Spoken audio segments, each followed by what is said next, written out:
ಎಲ್ರಿಗೂ ನಮಸ್ಕಾರ. ವೆಟ್ಸ್ ಕುಕ್ಕಿಂಗ್ಗೆ ನಿಮಗೆಲ್ಲ ಸ್ವಾಗತ.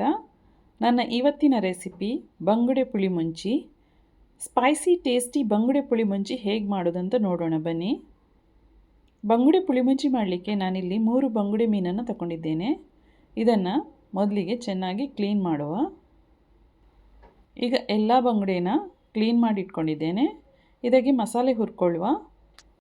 2 ದೊಡ್ಡ ಚಮಚ ಕೊತ್ತಂಬರಿ ಬೀಜ, ಅರ್ಧ ದೊಡ್ಡ ಚಮಚ ಜೀರಿಗೆ, 1/4 ಚಿಕ್ಕ ಚಮಚ ಸಾಸಿವೆ, 1 ಚಿಟಿಕೆ ಮೆಂತೆ, 1 ಚಿಟಿಕೆ ಓಮ, ಹಾಗೆ 10-12 ಕರಿಮೆಣಸು, ಹಾಗೆಯೇ ಒಂದು 10-12 ಕೆಂಪು ಮೆಣಸು.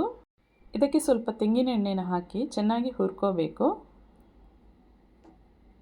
ಗ್ಯಾಸ್ನ ಫ್ಲೇಮ್ ಮೀಡಿಯಮಲ್ಲಿ ಇಟ್ಟಿದ್ದನ್ನು ಚೆನ್ನಾಗಿ ಹುರ್ಕೋಬೇಕು. ಈಗ ಇದು ಆಯಿತು. ಇದು ತಣ್ಣಗಾದ ನಂತರ ಇದನ್ನು ಮಿಕ್ಸಿ ಜಾರ್ಗೆ ಹಾಕುವ. ಇದಕ್ಕೆ ನಾನಿಲ್ಲಿ 10-12 ಬೆಳ್ಳುಳ್ಳಿನ ಹಾಕಿದೆ, 1 ಚಿಕ್ಕ ನೀರುಳ್ಳಿ ಹಾಕಿದೆ, ಸ್ವಲ್ಪ ಶುಂಠಿ, ಸ್ವಲ್ಪ ಅರಶಿನ ಪುಡಿ, 1 ನಿಂಬೆಹಣ್ಣಿನ ಸೈಜಿದ್ದು ಹುಣಸೆ ಹುಳಿ, ಹಾಗೆಯೇ 1 ಚಮಚದಲ್ಲಿ ತೆಂಗಿನಕಾಯಿ ತುರಿನ ಹಾಕಿದೆ. ತೆಂಗಿನಕಾಯಿ ತುರಿ ಜಾಸ್ತಿ ಬೇಡ, ಇಷ್ಟೇ ಸಾಕು. ಇದಕ್ಕೆ ಸ್ವಲ್ಪ ನೀರು ಹಾಕಿ ಇದನ್ನು ಚೆನ್ನಾಗಿ ರುಬ್ಕೋಬೇಕು. ರುಬ್ಕೊಂಡ ನಂತರ ಇದನ್ನು ನಾನು ಮೀನಿಗೆ ಹಾಕ್ತಾ ಇದ್ದೇನೆ.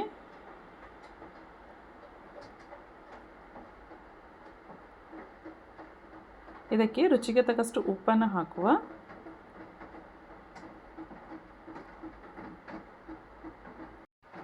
ನಾನಿಲ್ಲಿ ಬಂಗುಡೆ ಮೀನಿಗೆ ಸ್ವಲ್ಪ ಕಟ್ಸ್ನ ಹಾಕ್ತಾ ಇದ್ದೇನೆ. ಇದರಿಂದ ಮಸಾಲೆ ಚೆನ್ನಾಗಿ ಹಿಡಿತದೆ. ಎಲ್ಲ ಮೀನಿಗೆ ಹೀಗೆ ಕಟ್ಸ್ ಹಾಕುವ. ಹೀಗೆ ಮಸಾಲೆ ತಾಗಿಸಿ ಇದನ್ನು ಇಡಬೇಕು.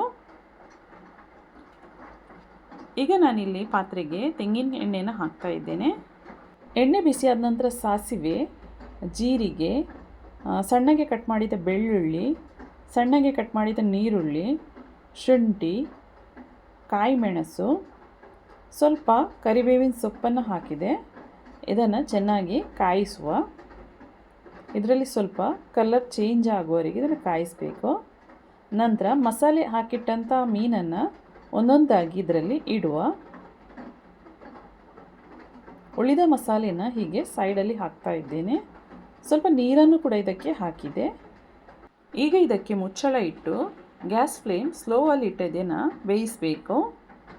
ನೋಡಿ, ಈಗ ಇದು ಒಂದು ಸೈಡಲ್ಲಿ ಬೆಂದಿದೆ. ಈಗ ಇದನ್ನು ತಿರುಗಿಸಿ ಹಾಕುವ.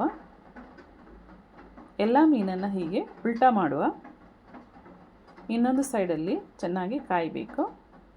ಈಗ ಇದಕ್ಕೆ ಪುನಃ ಮುಚ್ಚಳ ಇಟ್ಟು ಇದನ್ನು ಬೇಯಿಸಬೇಕು. ಈಗ ಇದು ಆಯಿತು. ನೋಡಿ, 2 ಸೈಡಲ್ಲಿ ಬಂಗುಡೆ ಮೀನು ಚೆನ್ನಾಗಿ ಬೆಂದಿದೆ. ಹೀಗೆ ಸ್ವಲ್ಪ ಮಸಾಲೆ ಕೂಡ ಡ್ರೈ ಆಗ್ತಾ ಬರ್ತದೆ. ಈಗ ಇದು ಆಯಿತು. ಹೀಗೆ ಸ್ವಲ್ಪ ತಳದಿಂದ ಇದನ್ನು ಹೀಗೆ ತೆಗಿಬೇಕು. ನಂತರ ಮೇಲಿಂದ ಸ್ವಲ್ಪ ಕೊತ್ತಂಬರಿ ಸೊಪ್ಪನ್ನು ಹಾಕ್ತಾ ಇದ್ದೇನೆ. ಸ್ಪೈಸಿ ಟೇಸ್ಟಿ ಬಂಗುಡೆ ಪುಳಿ ಮುಂಚಿ ರೆಡಿ ಆಯಿತು.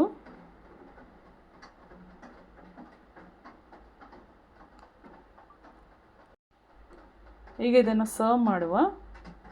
ನೋಡಿ, ಚೆನ್ನಾಗಿ ಬಂದಿದೆ ಬಂಗುಡೆ. ಹೀಗೆ ನೀವು ಟ್ರೈ ಮಾಡಿ. ಇಷ್ಟ ಆದರೆ ನನ್ನ ಚಾನಲ್ನ ಲೈಕ್, ಶೇರ್ ಹಾಗೂ ಸಬ್ಸ್ಕ್ರೈಬ್ ಮಾಡಿ.